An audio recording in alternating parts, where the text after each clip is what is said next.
ദൈവത്തിന് സ്തോത്രം. നിങ്ങൾക്ക് എൻ്റെ സ്നേഹവന്ദനം. ഇത് അവൻ്റെ ശബ്ദം നിങ്ങൾക്കായി.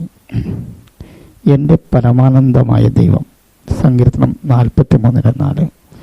ഞാൻ ദൈവത്തിൻ്റെ പീഠത്തിലേക്ക്, എൻ്റെ പരമാനന്ദമായ ദൈവത്തിലേക്ക് ചെല്ലും.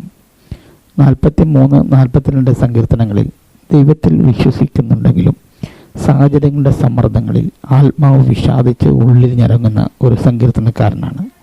നാം എല്ലാം ഇങ്ങനെ നിരാശയിലാകാറുണ്ട്.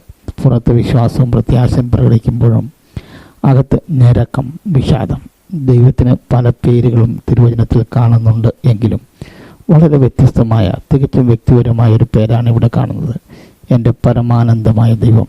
എന്തുകൊണ്ടാണ് ദൈവം നമ്മുടെ പരമാനന്ദമാകുന്നത്? അത് അവൻ പരമാവധി, വളരെയധികം സംരക്ഷിക്കാൻ കഴിവുള്ള ദൈവം ആയതുകൊണ്ടാണ്.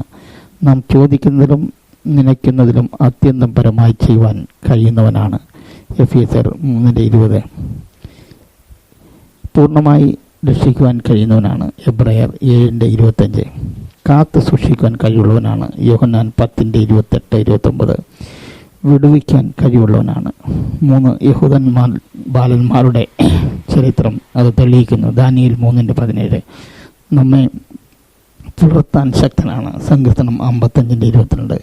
നമ്മെ ദൈവസന്നിധിയിൽ നിർത്തുവാൻ കഴിവുള്ളവനാണ്.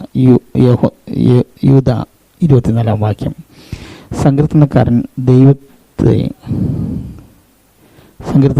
ദൈവം പരമാനന്ദമാകുന്നത് ദൈവത്തിൻ്റെ പീഠത്തിലാണ്. സമാഗമന കൂടാരത്തിലെ അല്ലെങ്കിൽ ആലയത്തിലെ വിവിധ യാഗങ്ങൾ അർപ്പിക്കുന്ന സ്ഥലമാണ് ഈ പീഠം. മറ്റൊരു പീഠം ധൂപപീഠമാണ്. ദൈവത്തിൻ്റെ സൗരഭ്യവാസന അർപ്പിക്കുന്ന സ്ഥലം. നമ്മൾ ദൈവത്തിൻ്റെ മന്ദിരമാണ്. നമ്മുടെ ഹൃദയമാണ് ഈ പീഠം. ഓരോ ദിവസവും നമ്മുടെ വിശ്വാസയാത്രയുടെ ആരംഭത്തിൽ നമുക്ക് നമ്മെ തന്നെ പരമാനന്ദമായ ദൈവത്തിൽ അർപ്പിക്കാം. ദൈവം നമ്മെ അധികമായി സഹായിക്കട്ടെ. ആമേൻ.